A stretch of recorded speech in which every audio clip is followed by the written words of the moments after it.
मुंबई का धारावी इलाका, जहां के लोगों के लिए अक्सर लोग बात किया करते हैं कि वहां के लोगों को ड्रेसिंग सेंस नहीं होता, कुछ स्टाइल नहीं होती।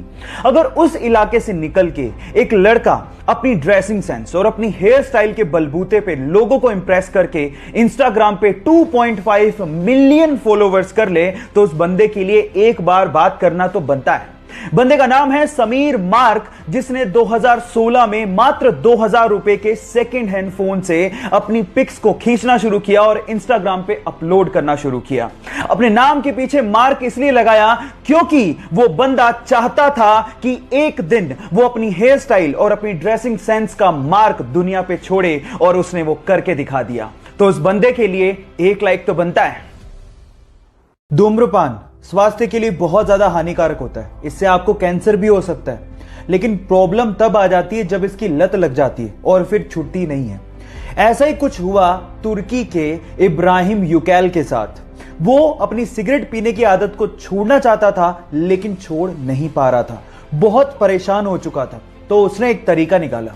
उसने हेलमेट के जैसा अपने सिर के लिए एक केज बनवाया, और जब भी वो ऑफिस जाता उस केज को पहन के जाता और उस ताले की चाबी को अपने वाइफ को देके जाता।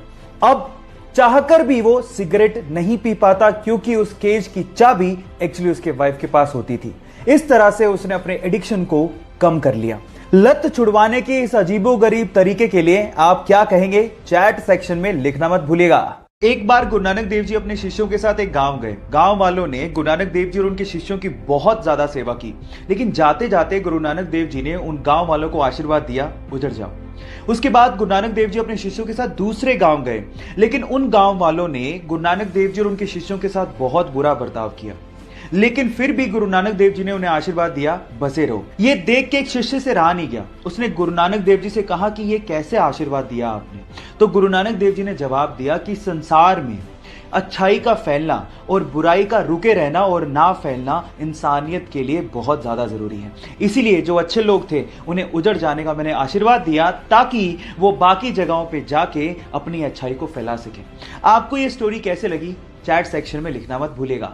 गाइज, आपके आसपास आप लोगों ने सड़कें काले रंग की ही देखी होंगी, लेकिन पूरे विश्व में एक देश ऐसा है जहां पर सड़कें काले नहीं नीले रंग की हैं। वो देश है कतर, जहां की राजधानी दोहा में नीले रंग की सड़कें बनाई गई हैं।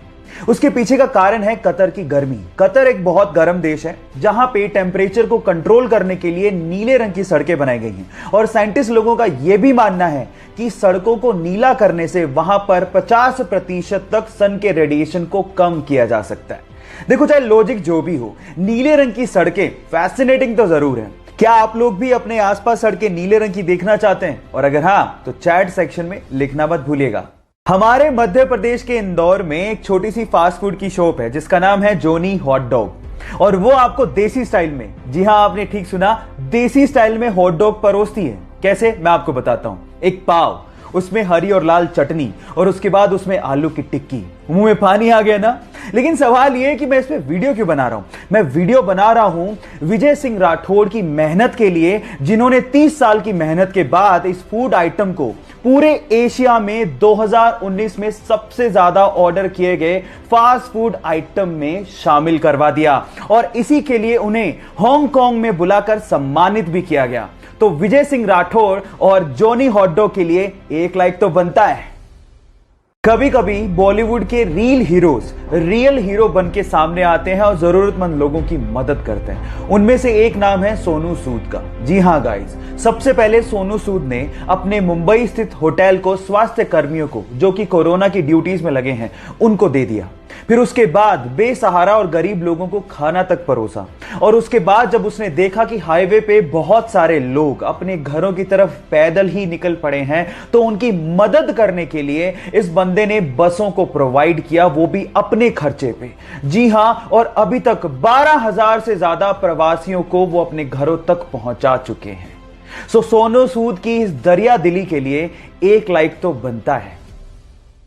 कोरोना के चक्कर में हम लोगों ने कुछ नया सीखा हो या ना सीखा हो, अंग्रेजी का एक नया शब्द जरूर सीखने को मिला, और वो था क्वारंटाइन। और सवाल यह है कि क्वारंटाइन शब्द एक्चुअली आया कहां से, उसका मतलब क्या था। तो मैं आपको बताता हूं। एक्चुअली जब पूरी दुनिया प्लेग नामक बैक्टीरिया से जूझ रही थी, तो उस टाइम पे इटली ने क्या किया, उसके वहां पर आने वाले जितने भी समंदर के जहाज थे, उनको वो 40 दिनों तक समंदर में ही खड़ा रखते थे, ताकि वो जो बैक्टीरिया है वो 40 दिनों में वहीं पे खत्म हो जाए। और वहां की लोकल लैंग्वेज में 40 को क्वारंटा बोला जाता था। वहीं से ही क्वारंटाइन शब्द को निकाला गया। क्या आपको इसके पहले तक ये बात पता थी? और नहीं पता थी तो चैट सेक्शन में लिखना मत भूलिएगा।